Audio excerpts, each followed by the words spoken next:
from London, England, where the Queen lives. Recorded live from an underground bunker and packaged into an MP3 with a pretty little picture. Helping bring you the motivation, inspiration, and some other stuff to help kickstart your day. Hoo-yah! This is the Learn, Develop, Live podcast. And this is your host, Chris Jaggs. Join the motivation. Join the motivation.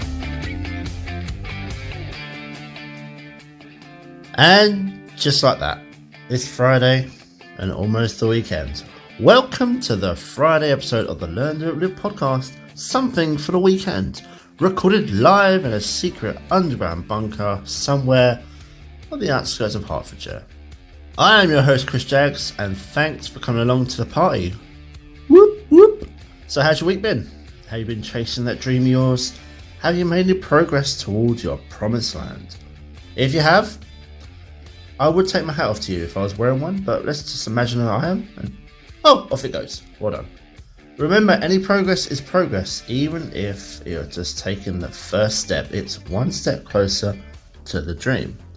But, if you're still waiting for that perfect moment to start, I can officially tell you the perfect moment will never, ever come along. Like many others, I was waiting.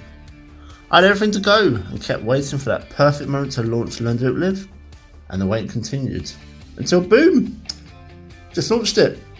I remember just launched on social media.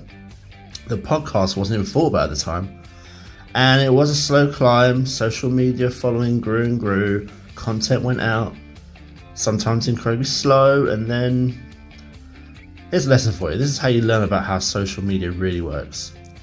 Instagram bans. Anyone been shadow banned yet?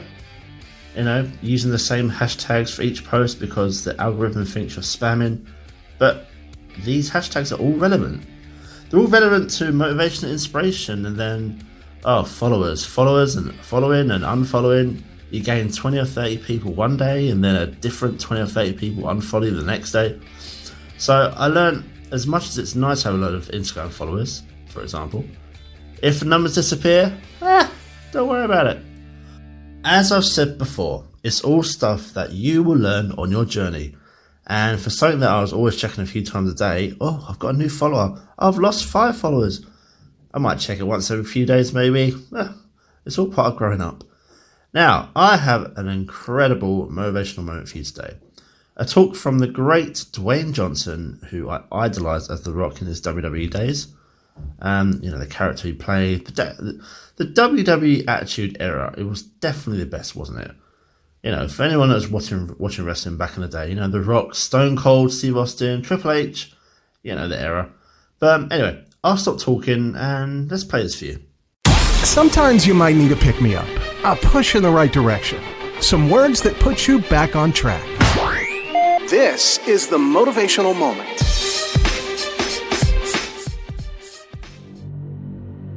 Start strong, finish strong. Wolf is always scratching. Let's roll.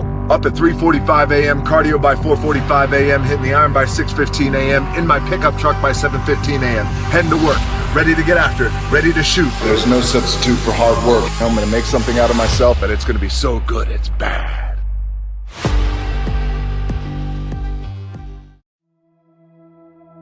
Instead of telling you what I think you should be doing, or how you could be better, or I thought, let me just speak from the heart, speak from my gut, and really not have anything prepared, but just tell you what's worked for me. And maybe some of the stuff that's worked for me might work for you now, currently, presently, as you guys have your goals and ambitions, but then further on down the line, as you guys continue to live your life. This idea and this notion that you could be anything you want, you can accomplish anything you want, right? We hear that. You've heard that from the time you were little boys. You hear that now. You're already incredibly accomplished. You guys know that. The thing that has worked for me is to remember the hard times. So, and I'm sure you guys all have your processes. And again, I'm going to tell you what's worked for me. So before a big movie comes out, before, back in the days when I was wrestling with WWE, a WrestleMania match, anything big that would happen, I would always take a moment and I'd just remind myself, all right, I was evicted when I was 14. We were kicked off the island. We couldn't live in Hawaii. Had no place to live. A lot of shit happened. Then when I moved to Nashville, I was arrested multiple times by the time I was 16 years old. I would remember that, and it allows me then to be present in the moment and understand, holy shit, the stuff I have around me right now, this is the shit that I dreamed of when I was a kid. I am here. I played for University of Miami, played for great teams. Warren Sapp, Ray Lewis, they were my teammates. They were balling. Warren Sapp was playing tight end that time. I was starting defensive tackle. Yeah, they moved him over to D-line.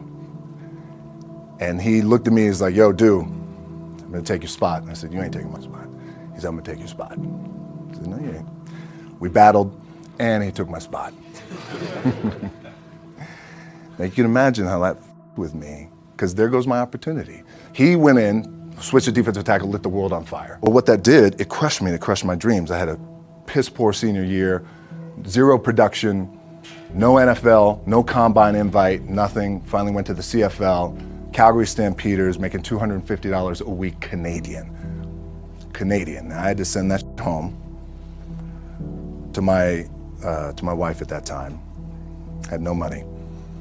So I remember that. When I got cut from Canada, my dad in his pickup truck came down 4 o'clock in the morning, picked me up in Miami from Tampa. We lived in a little apartment in Tampa. He drove down in his little pickup truck to Miami to get me when I was cut from the CFL.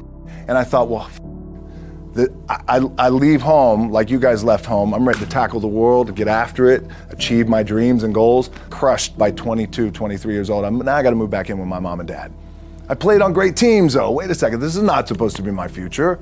I'm supposed to be in the NFL right now. I'm supposed to be making a lot of coin and buying my parents, buying me, taking care of my wife, but it never happened. So I pulled out my wallet. I thought, well, let me see how much money I have. I opened it up. I had a 5, a 1, and change. Well, at least I rounded up to $7. But I thought, God, ain't this a bitch? I got $7 in my pocket. Where the f do I go now? What do I do? I can't go back to CFL. The point comes where you hear that voice, the big run's over.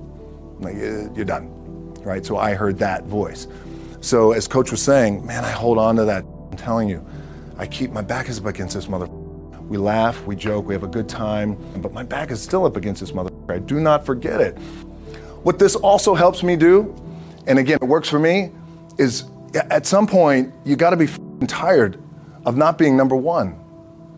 You have to be, and you gotta play angry, and I play angry. Now, I'm cool and calm with my approach, and when I step out on my field, which is a set, or, you know, like, there's some, and you're always gonna have haters, and haters are like, well, God damn, man, how many movies are you gonna make, or how much shit are you gonna do? Like, you do a lot of shit. I say, yes, because my ambition. Of course, why not? I could do it. Yeah, I love what I do. And not only that, but in what world do we not work every day? My back is up against this thing, you know, and I started to play angry, by the way, and I still play angry. My last match, Brock Lesnar, transitioned, and I realized if I had to be great at something, I wanted to be great in this world of Hollywood and movie making and producing and entertainment, I had to commit. And like you guys have to commit. Obviously, you commit to something, commit to the goal. So I quietly retired. 2 years later, I thought, what did I do with my career? Because my movies were not doing well. I was written off. I was like, it was around 2006, 2007. I was like, I pulled a Jim Brown. I left when I was on top, like number one in the wrestling business, and I left. It was a ballsy, gutsy, some call it stupid move. But I had to commit and I had to follow what was in my gut.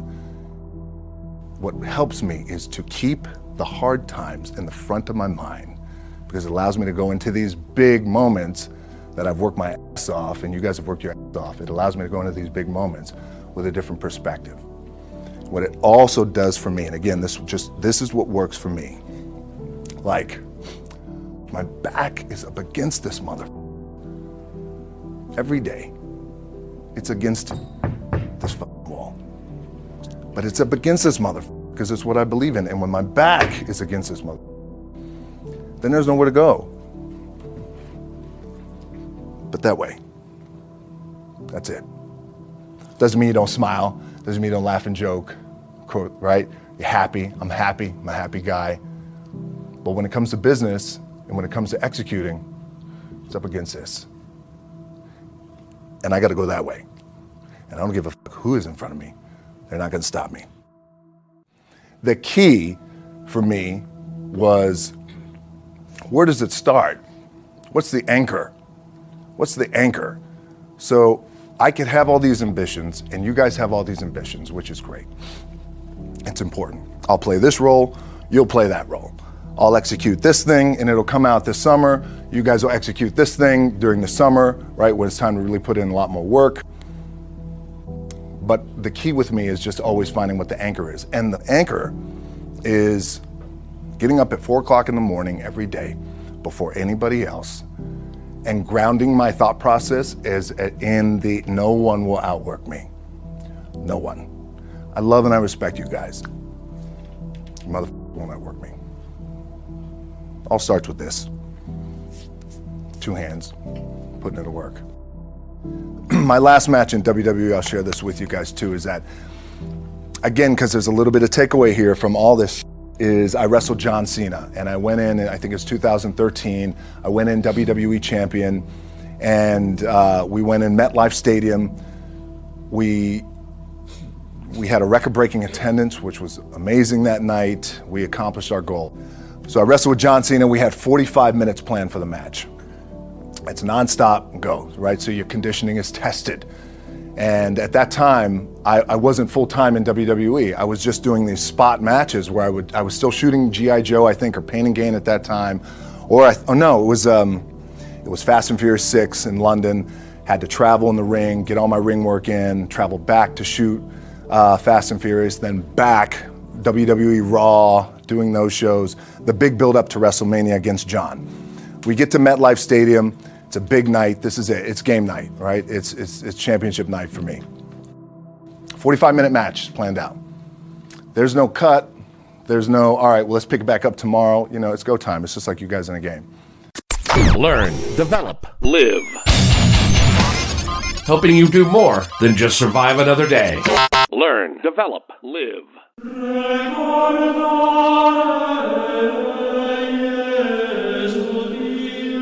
This is the Learn, Develop, Live thought of the day.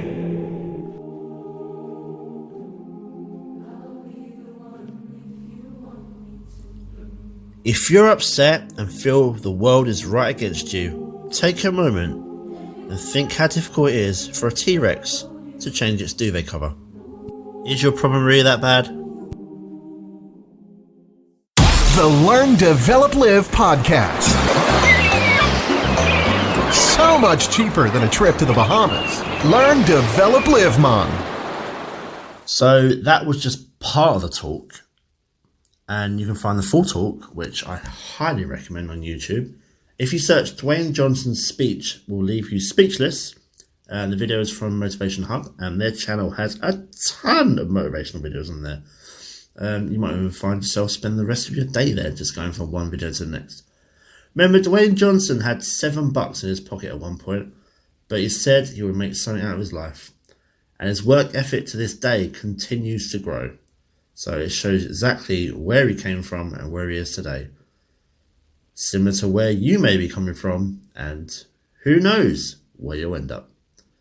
Don't sit on the idea of yours. Can we get you started on your journey to success? Get yourself on my calendar over at ldlcall.com and we talk on the phone and get you going. Whatever your big idea is, I want to know what it is. I want to help you fulfill your true potential. Greatness, my friend, is waiting for you, but you need to take the first step. And remember, yes, it's a scary thought. But I mean, do you want to be sitting there at the end of your life, just thinking about regrets and what could have been if you just jumped in? Anyway, greatness is waiting for you. It's always been waiting for you. But you take the first step. Let's talk soon, and I'll be back tomorrow. But for now, bonjour and good day. Goodbye. What? It's over already? All over. Thank you for listening to the Learn, Develop, Live podcast. I hope you feel as warm, motivated, and fuzzy inside as I do. You can connect with Chris at learndeveloplive.com or on Facebook, Instagram, or Twitter. I won't say goodbye. I'll just say until we meet again. Until next time, join the motivation. Motivation.